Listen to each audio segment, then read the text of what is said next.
//. Alright, it time. A few days have passed.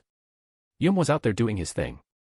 I could tell that their training was very beneficial and efficient. The Dryads also showed up to tell us about Charybdis, but it was mostly the same stuff we learned already. Or more like what I told Rimuru. The plan was very simple. The Megalodons would be handled by our ground forces. The Kijin, the Orcs, our goblin riders, and whatnot. Charybdis would be attacked by our flying forces. Gabaru and his men, Gazel's Pegasus Knights, and some of our heavy hitters that could be taken into the air. Like Ranga who can walk on air and someone could ride on him. Cheyenne is the best pick for that. In terms of pure and raw power, she takes the cakes for that. On paper that's fine, but this is going to take hours. ///// // Arttoria and Rimuru were on a hill looking at the approaching monster surrounded by multiple megalodons. It was a scary sight to see, but they were prepared as much as they could be. Arttoria was calm for such a monster, but Rimuru wasn't. He doesn't know what was taking Milim so long to get the souls, but he wishes she could have arrived earlier. Relax, Rimuru, it's only a calamity-class monster that's only focused on destroying everything in its path and bringing about the end of cities.